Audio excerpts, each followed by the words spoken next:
In 2010, 12-year-old Sandra Birchmore applied to the Explorers program through the Stoughton Police Department. In 2012, Matthew Farwell joined the police department of Stoughton and also became an instructor there, as he was an instructor at the prior police department that he worked at. Matthew and Sandra became friends very quickly by communicating a lot online, as well as meeting up with each other at the library. When she was 15 and he was 27, they became fully intimate. It was alleged that she was intimate with 2 other officers, but we'll get into those relationships a little later on in the story. But the relationship between Matthew and Sandra went on for 8 years.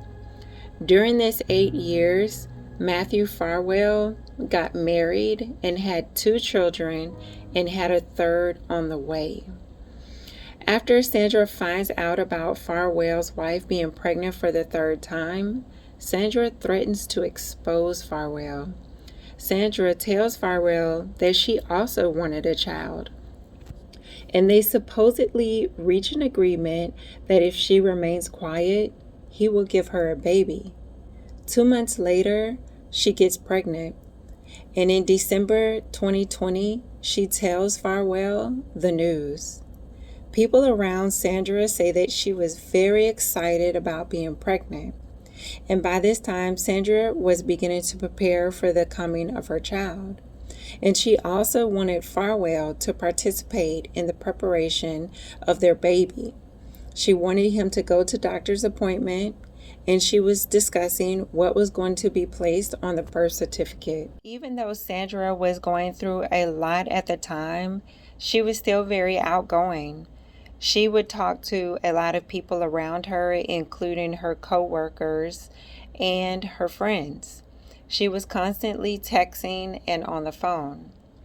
And she told one of her friends that ended up calling the police department and disclosing the information about the affair between Sandra Birchmore and Matthew Farwell. After this got exposed, Farwell began to take his anger out on Sandra physically while she was pregnant.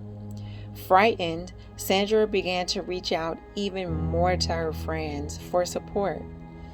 This was the limit for Farwell, and it is reported that he began to make plans to take her life at this time.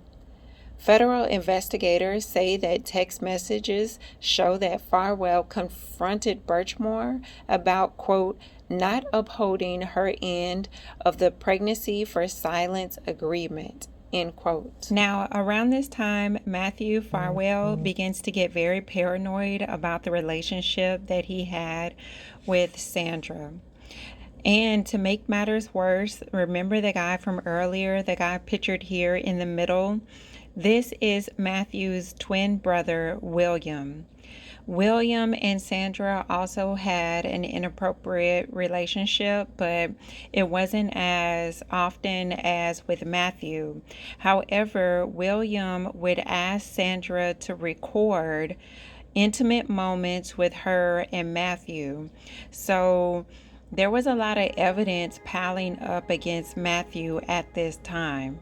Shortly after the call was made to the police department and people began to know about the affair, he asked for a key to Sandra's apartment, and he came over, and Sandra told some of her friends that he was acting very strange looking through her rooms in her apartment.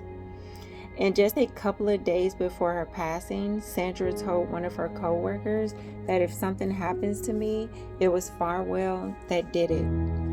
In January of 2021, she texted a friend and said, "Good, but unexpected." So it kind of threw me off and made me a little uncomfortable, but that's because of how things were going. He asked me if I'd give him a key and said that if I kept it a secret, he'll be around and see them and all that. So it's somewhere. Then he looked in my closet and then my bathroom, but I don't know why. I haven't figured that out yet. Later that day, Birchmore goes to Walmart and pays to have a key copied. She tells Farwell that she has his key, and she also gives him the passcode to her building's front door. So skip a couple of days forward after she makes Matthew the key. This is now February the 1st of 2021. Sandra is going in and out of her building this day. She's running errands. She even gets some pizza to eat for lunch. At one point, she goes out and it is a snow blizzard, so she removes some of the snow from her car. As you see here, she has a snow brush in her hand. This is actually the last footage they have of Sandra before she is no longer alive. Here you see a man coming in. He has his hood on. He's doing his best to not look at the camera. He has a mask covering his face. Remember that he's already been in this apartment, casing out everything that he needs. 30 minutes roundabout later, you see him leaving the apartment complex, again hiding as much as possible from the cameras. During this time that Farwell was inside her apartment, it is alleged that he staged the scene to make it look like Birchwell had did this to herself and taken her own life, when in fact he set the whole thing up to make it look like that. And this is why he was at her apartment casing out possible ways that he could stage this for when he planned on taking her life. But Birchmore wasn't found until February the 4th due to a blizzard, and someone at her job asked to call for a welfare check because she had not yet shown up to work for a couple of days at this point, which was unusual for her. She was 23 years old at the time and 3 months pregnant. And the very next day, Farwell met his wife at the hospital so that they could welcome their third child together, which was a baby boy. The officers tried their best to get all the text messages and all the communications erased, but come to find out there were over 32,000 pieces of communication altogether for the investigators to go through. On April the 1st, 2022, Farwell resigns from the police department during an ongoing probe into Sandra's case. On September the 22nd, the results of a lengthy internal investigation into the Stoughton Police Department reveal that the three officers, Matthew Farwell, William Farwell, as well as Robert Devine, which was the police chief, all had inappropriate relationships with Sandra Birchmore. June 2024, this year, a medical examiner finally said that Sandra did not do this to herself, that this was indeed a case of someone taking her life.